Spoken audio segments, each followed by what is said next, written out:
Fala, meu povo, tudo bem? Olha só, isso aqui é uma aula para o primeiro ano do novo ensino médio. A gente vai falar sobre servidão, feudalismo e a Europa medieval, tá certo? Primeiro, eu quero falar sobre o problema que existe no termo Idade Média.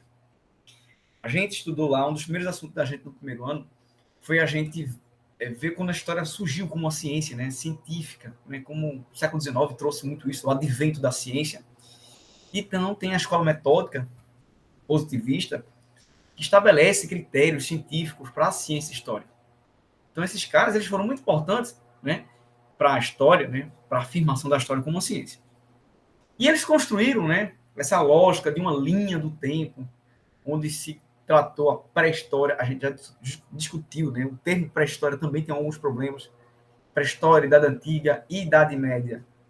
A palavra Idade Média significa aquela que está no meio, pós a Idade Antiga e antes da Idade Moderna, do Renascimento Cultural. Então, traz uma série de um olhar muito pejorativo, né, sobre a Idade Média, onde a Idade Média se costumava falar, até quando eu era aluno, né, em 2000 alguma coisa, 2002, 2003, a Idade das Trevas, o ano das mil noites.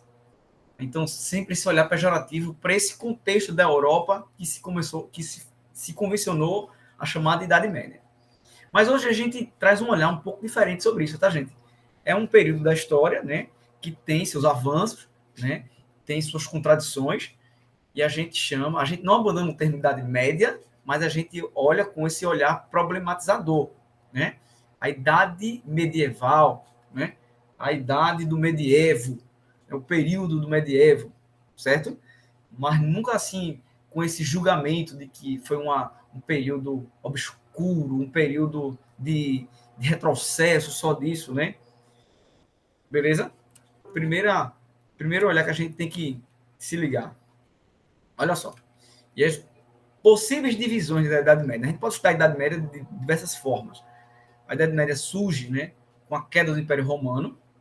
Se convencionou, né, dizer que foi nesse ano aqui, mas que não foi só nesse ano, né? Um império imenso como Roma Ocidental, ele passa por um processo. Quando a gente está falando de história, né, a gente fala muito de processo, né? O processo que resultou na queda do Império Romano, certo? Vamos pensar assim. Olha só, então eu dividi aqui a Alta Idade Média e a Baixa Idade Média.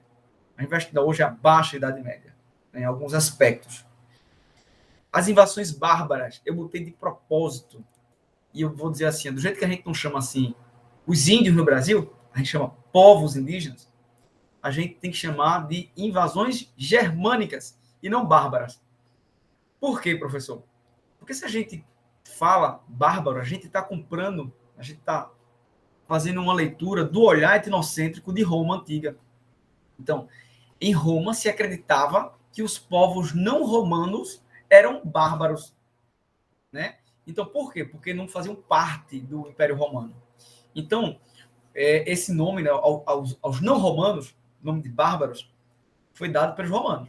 E a gente viu isso, essa palavra, olha como é chave, né? Essa palavrinha na história, né? Esse etnocentrismo, julgar o outro segundo os meus aspectos culturais, sociais, econômicos. A gente fala de povos germânicos, beleza? Para a gente não repetir o etnocentrismo de Roma, certo? Existe, a gente estudou também, a gente viu, e é uma coisa que a gente tem que levar para a nossa vida, que não existe um modelo de civilização correto. Não existe uma forma de civilização. Existem civilizações no plural. Aspectos de civilizações, contexto de civilizações. Os povos germânicos eram, sim, uma unidade, né, de civilização, diferente do Império Romano. Os povos germânicos, eles tinham organizações diferentes, mas era, assim, um modelo de civilização. Assim como os indígenas eram modelos de civilização aqui na América. Beleza? Vamos lá. Então, ó, a descentralização política, o que eu estou querendo dizer com isso aqui, é que o que era o Império Romano do Ocidente se transformou, né, se desestruturou, se dissolveu, deixou de existir a unidade do Império e começou a ter um processo de fragmentação. Né? O que era o Império Romano do Ocidente se tornou vários reinados, vários condados, vários pequenos núcleos de poder. e, consequentemente, a ruralização da sociedade. Em Roma existiam muitas cidades, né? Inclusive sofisticadas cidades, do ponto de vista assim, urbanístico. E aí, com a queda do Império Romano, o fato de deixar de existir o Império, o Estado Romano, houve um processo de fragmentação e de ruralização. É onde se faz a formação do feudalismo. Feudalismo que abandona, a gente vai ver, abandona, né, a sociedade medieval. Ela deixou de ter como forma de trabalho a escravidão e passou a ter uma outra forma de trabalho, o feudalismo.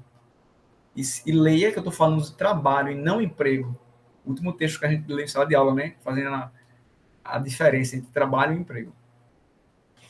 E, de uma certa forma, a gente está vendo aqui também a consolidação da igreja. E quando eu leio igreja, leia-se Igreja Católica, né? A grande instituição que sobreviveu à queda do Império Romano do Ocidente. Ok, boy and girls, né? Vamos lá. Olha só, a divisão do Império do Ocidente e do Oriente. Em 394, o Império Romano, olha que vastidão, gente, pegava de onde era a Inglaterra, passava aqui a Europa Ocidental, norte da África, onde hoje é o Oriente Médio, Ásia, e tudo isso é Império Romano, né? A extensão máxima do Império Romano. Veja que o mar Mediterrâneo ele ficou todo dentro do Império Romano. O Mare Nostrum, nosso mar, o Império Romano, ele rodeou o mar Mediterrâneo inteiro. 394, você tem a divisão do Império em Império do Ocidente e Império do Oriente. O Império do Oriente, ele continua lá. A capital do Império foi transferida de Roma para Constantinopla. E aqui, esse espaço aqui, a Europa medieval, a Idade Média se dá na Europa Ocidental. Então, quando a gente está falando de Idade Média, está falando da queda do Império Romano do Ocidente, dessa banda ocidental do Império Romano. Ok? E olha só, eu trouxe dois mapas comparativos, né? O Império Romano, já dividido entre Ocidente e Oriente, e aqui, ó, ficou o Império Romano do Oriente, ele permanece lá, e o que caiu aqui, o que dissolveu, o que acabou foi o Império Romano do Ocidente, né? Então, e um dos grandes motivos para isso foi a invasão dos povos germânicos, que os romanos chamavam de bárbaros. Então, essa invasão dos povos germânicos, ela foi o grande motivador da queda do Império Romano. Né? Então, ó, foi talvez anos, né, décadas de convivência dos limites do Império com os povos que viviam para além do Império. Né? O Império Romano parou de expandir, perdeu força por vários motivos, e aí esses povos eles se organizam e invadem o Império Romano. Não os povos bárbaros, os povos germânicos, tá certo? Francos, que é francos, goldos, anglo-saxões, astrogoldos, suevos, tá? Os povos que viviam nas fronteiras do Império Romano. Sabendo disso, pare, dê um pause aí daqui a pouco. Veja só. Gente, eu sempre falo isso para a gente entender. Você que tem 15, 16 anos, que está estudando Idade Média agora, imagine, faça uma comparação, a grossíssimo modo. A gente vive um o Estado brasileiro. A gente vive no Brasil. E o Estado está em quase todos os lugares, né? O Estado está na polícia, o Estado está na escola, o Estado está na vigilância sanitária. Imagina-se que o Estado deixou de existir. Quando o Estado deixa de existir, é uma perspectiva, né? Então, cada um vai se organizar do jeito que pode, do jeito que dá. Sacou? Só que eu tenho muitas terras, eu tenho muitos escravos. Vamos construir uma fortaleza murada. E aí você, que era meu escravo, você vai ficar dentro da minha fortaleza. Né? Porque ali vamos proteger, porque não existe mais Estado, não existe mais coordenação de esforços a nível público. Olha só. Foi isso que aconteceu na Idade Média, né? A queda do Império Romano, a queda do Império Romano, ela foi isso. Então, houve um processo de crise da escravidão e um processo de ruralização da sociedade. As pessoas começaram a migrar para as rurais e se proteger e ficar dentro das fortalezas, dos castelos. Então, Isso é uma das grandes marcas, né, da Idade Média, gente. Ó o que eu estou falando. Ó. Então, o feudo como unidade de terra, como unidade de vida. Dentro dos feudos, ó, o castelo do senhor feudal, proprietário das terras. Então, a igreja, em alguns lugares tinha um moinho, e aqui é que se dava a vida na Idade Média, no que a gente chama de feudalismo. E a escravidão, ela não deixou de existir assim, de uma para outra, tá? A população urbana, ela decresceu, as propriedades rurais, elas começam a aumentar e produzir para subsistência. Então, dentro do feudo, dessa unidade de terra, que a gente está chamando de feudo, que é daí que se origina o feudalismo como um sistema político, econômico do período medieval, dentro do feudo, na Idade Média, né? Então, os antigos escravos, eles vão começar a trabalhar nos mansos, nas unidades de terra, nos domínios senhoriais. E a escravidão, ela não vai desaparecer subitamente, assim, rápida. Lembra? Tudo na história, né? Assim, como não é um grande evento radical, uma revolução, como a Revolução Russa, a Revolução Francesa, né? As coisas tendem a acontecer mais num processo. Então, e qual foi esse processo? O processo dos escravos se tornarem camponeses, os escravos e camponeses livres tornaram-se servos. Vou dar um exemplo. Eu sou um grande proprietário de escravo em Roma e agora Roma caiu, construiu um castelo, meus escravos construíram. Ali dentro, as outras gerações passam por um processo. Não é mais escravo. Você agora vai trabalhar para mim em troca de terra, em troca de moradia, em troca de segurança. Na Idade Média, eu, nobre, que tinha terra, e era um símbolo de nobreza, né? Ter terra, ter poder, eu não trabalhava. O trabalho era de quem? Inicialmente dos escravos e depois dos servos. É uma transição que se dá entre escravos e camponeses livres para os servos. Tá certo? E aí, eu botei aqui, né? Instituições de garantia de cidadania e direito não existiam mais, porque o Estado caiu, deixou de existir. Então, no seu lugar, os laços de fidelidade. Então, ó, senhor feudal, servo. Então, o servo, ele vai servir, a família do servo, ele vai servir ao senhor feudal, ao proprietário da terra. Então, existia essa relação, senhor feudal, servo. Né? Então, isso é uma característica, gente, do trabalho. Quando a gente pensar em trabalho na Idade Média, né, a gente pensa no trabalho da servidão, trabalho dos servos, tá? Então, ó, são duas relações. O nobre, o dono da terra, o dono do feudo, e o servo. E aqui, o sucerano, né? O sucerano seria um nobre maior, que tinha mais terras, geralmente um conde, um pequeno reinado.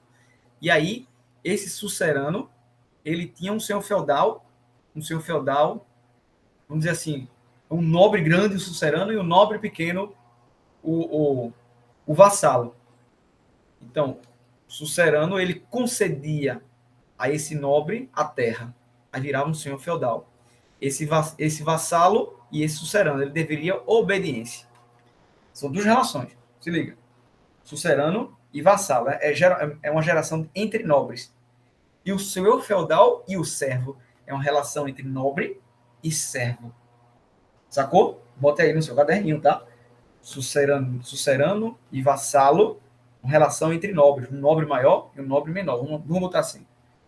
E a relação do senhor feudal e servo como uma relação, né, aí entre muito desiguais, né?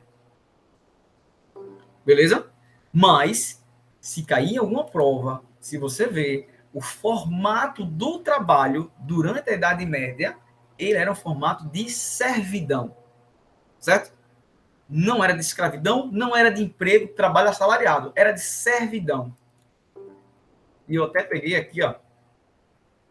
Isso é uma das coisas que caracteriza o sistema feudal. Olha só. Senhorio, a unidade do feudo. O senhor feudal, o clero. Eu vou falar mais sobre a igreja daqui a pouco, né? Porque a igreja foi a única grande instituição que sobreviveu, né? À queda do Império Romano. Olha só. Olha essa charge aqui, como tá legal para a gente entender isso da servidão. Olha só. Servos. Vida presa à terra. Não é presa no sentido físico, ali, amarrado, né? Mas preso assim. Eu estou dentro da terra, não vou sair porque lá fora é perigoso, lá fora não tem espaço para mim, então eu vou ficar aqui dentro servindo ao senhor feudal. Então, obrigações do servo. Olha aí, o senhor feudal falando aqui. Deixo você usar minha terra e te dou proteção militar em troca de algumas coisas. Ao servo, ok. Veja até, né, gente, na roupa, né, do senhor feudal, a roupa do servo. Isso é uma coisa muito, muito forte também, né? Essa diferenciação entre nobres e servos, entre nobres e não nobres, estavam em todos os lugares, inclusive nas roupas, tá? Inclusive no trabalho. O servo, ele é quem executava o trabalho. E o trabalho era visto como algo muito pejorativo, era coisa de servo, não coisa para nobre fazer. O nobre dele deveria ter servos para fazer o trabalho para ele. Cadê aqui? Aí, que coisas são essas? Olha, as obrigações do servo. Corveia, trabalhe para mim alguns dias da semana, nas minhas terras. Me dê parte da sua proteção. O nome disso era talha. Pague pelo uso do forno e do moinho. Era uma coisa bem específica é, é, é, do, do campesinato, vamos dizer assim, do plantar e colher europeu. O nome desse imposto era banalidade. O dízimo. Pague o dízimo à igreja, já que ela também é uma senhora feudal. E aí cabia ao servo, como base da pirâmide aqui, ó, como base da pirâmide, todo o trabalho. Né? A vida de um servo na Idade Média era trabalhar, era obedecer, obedecer ao seu senhor. E o seu senhor que tinha uma relação entre o vassalo, o senhor feudal, e o sucerano, que era uma espécie de rei, um duque. Ó, relação entre iguais e relação entre muito desiguais, entre servo e senhor feudal. Dados, economia da Idade Média, período medieval, economia feudal, né, rural, ou seja, autossuficiente, produzia para o consumo. Política, descentralização, não há ideia de um país. Rei apenas era um título. O rei, sucerano dos suceranos, ele aqui, ó, sucerano dos suceranos, que tinha outros nobres, que eram os senhores feudais. Então, era uma sociedade estamental, ou seja, dividida por estamentos, né, com essa quase impossibilidade. Um servo nunca ia ser um padre, um bispo, parte do clero. Um servo nunca ia ser um nobre, um guerreiro, um cavaleiro medieval. Né? Professor, não existiu nenhum. Né? Como eu sempre digo, né, onde há poder há resistência, e talvez poderia ter acontecido. Né? Mas a chance era muito, muito, mas muito pouca. Tá? Então era uma sociedade estamental. E até botou aqui, né? O clero, ele tem a função de orar, a nobreza de lutar, os guerreiros, os cavaleiros medievais, e os demais trabalhar. Então o trabalho estava associado a isso, né? A servidão. Belezinha? Vamos lá. Let it go. Gente, a Europa medieval. Existe muito, né? A Europa ela se constrói como assim, nós somos o centro do mundo, né? E tem essa construção da Europa como uma Europa única, com valores que se diferenciam do restante do mundo. E cada lugar realmente tem suas particularidades, né? Suas peculiaridades econômicas, culturais. Mas o que a gente está vendo aqui, não sei se vocês estão percebendo isso, ó, os gregos. Onde eram os gregos, depois foi o Império Romano. O Império Romano tinha gente de vários lugares do mundo. E aí, quando o Império Romano do Ocidente cai, vem os povos germânicos, que também tinha relação aqui com a África.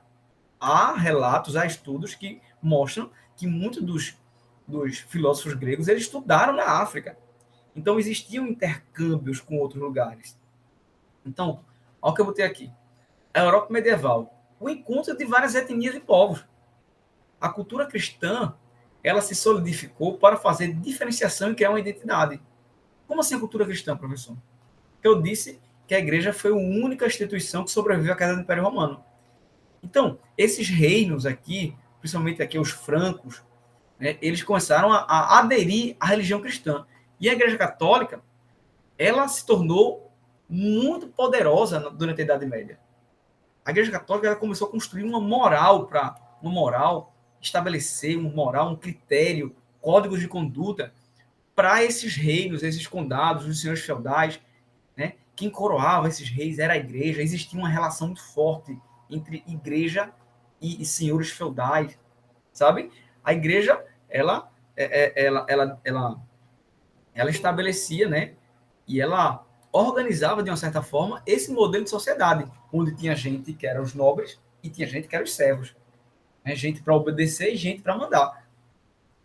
Tá certo? Então, quando a gente pensar na Europa, por mais que esse estereótipo e essa construção que a Europa fez, assim, para se diferenciar do outro, né, dos outros europeus, mas é que a Europa é uma coxa de retalho, como qualquer outro lugar do mundo. Tem influência de vários lugares, de várias etnias, de vários povos, sabe? O que a gente pensou que seria uma cultura estritamente grega, como a filosofia, né, tem relações e tem influências não só africana, mas dos povos do Oriente Médio, dos árabes. Olha só, antes de ir para lá. Ó, gente, isso aqui, ó, durante a Idade Média, o Império Islâmico Muçulmano ele cresceu muito. Ó, de Meca, com a fundação do islamismo por Maomé, cresceu e construiu-se um grande império. E perceba, por mais de 6 séculos, os árabes eles dominaram parte da Europa, onde hoje é Portugal, principalmente Espanha e parte da França, foi dominado durante 6 séculos pelos árabes muçulmanos. A gente vai estudar isso na próxima aula. É o que eu estou dizendo, ó. Ó, o Califado de Córdoba. O que era o Califado de Córdoba? Era parte do Império Árabe Muçulmano. Então, e destaque aqui, nós, do Brasil, fomos colonizados, né, por Portugal. Portugal foi invadido, dominado durante séculos pelos muçulmanos. Então, consequentemente, existe muito da cultura muçulmana islâmica aqui, onde hoje é Portugal, onde hoje é Espanha. E, consequentemente, chega aqui até a gente, aqui no Brasil, porque os portugueses que vieram para lá também vieram sob essa influência. Veja como a história é dinâmica, né? Veja como as idas e vindas, né? Veja como essas relações que se mantêm ao longo da história, né? Elas marcam a identidade, elas marcam a formação do povo.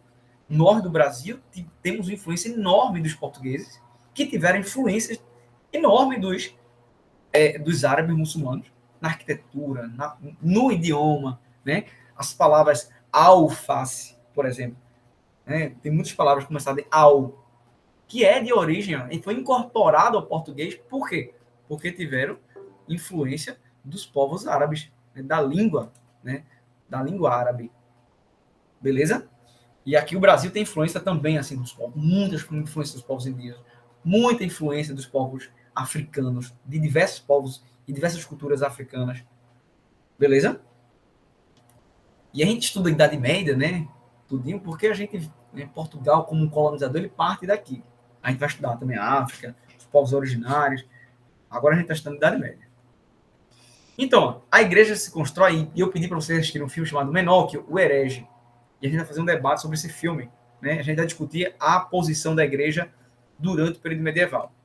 A igreja se constrói como uma grande potência, um instrumento normatizador da vida dos sujeitos, dos indivíduos, na Idade Média. Vai influenciar o que se entende por arte, arquitetura, durante a Idade Média. Né? A arte na Idade Média ela tinha uma valorização, né, teocêntrica, né, para trazer obras sacras, obras sagradas. Então, era menos o sujeito e mais o divino, sacou? E construir ideias, né? Por exemplo, assim, os indesejáveis, né?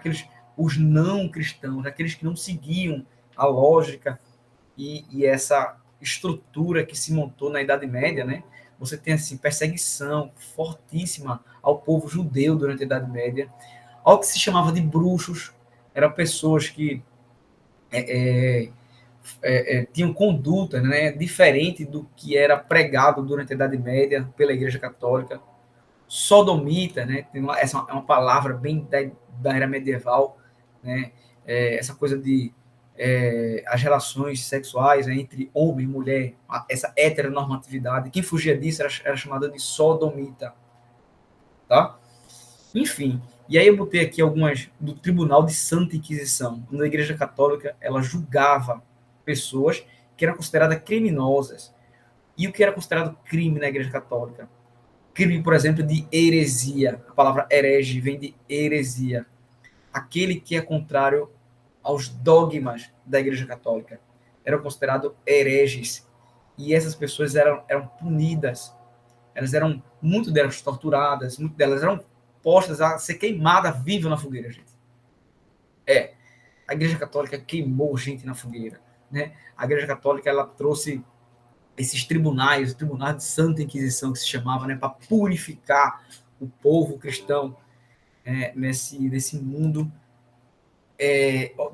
da Idade Média, que a Igreja estava muito vinculada ao poder dos senhores feudais. Os senhores feudais, os pequenos reinados, eles tinham a Igreja Católica, né, como um instrumento de controle, de poder do restante da sociedade. Tá certo? E, a Igreja Católica, ela foi, como disse, né, a grande instituição da era do período medieval. Então, o mosteiro é um mosteiro, esse lugar afastado, onde as pessoas, os homens, mulheres não, homens, eles eram ensinados, eles eram catequizados, assim, ensinados a ser padre. E só quem ia para os mosteiros iam ser padres, bispos, papas, né? Somente quem era da nobreza da terra. Um servo, ele nunca entraria nessa conduta, nesse mundo do clero, principalmente o alto clero, né? Os bispos, os arcebispos. Então, o mosteiro, por exemplo, era lugar de... A Bíblia, né? Ela era reproduzida manualmente nos mosteiros. Foi um trabalho muito forte, muito intenso, né? Onde tinha disciplinas muito fortes também, muito intensas. Tem um filme que, se você quiser, pode assistir, chamado O Nome da Rosa. Mostra o controle da igreja dentro de um mosteiro.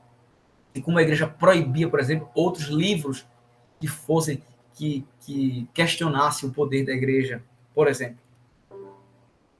Então, era um lugar independente do mundo exterior. Vamos ter aqui o exemplo dos anacoretas. Monges que viviam isolados, sem nenhuma instituição. A igreja católica ela é dinâmica, né? Ela tem várias vertentes. Tá? Tem várias ordens na Igreja Católica e se estrutura a partir do papado, da figura central do Santo Padre, que é o Papa. Né? Na Igreja Católica, durante a Idade Média, é que a Igreja Católica ela se constrói, se solidifica, porque ela, por exemplo, era dona, proprietária de mais de um terço das terras da Europa. A Igreja Católica ela estruturou a sociedade medieval. Beleza? Em sala de aula a gente vai ver isso melhor.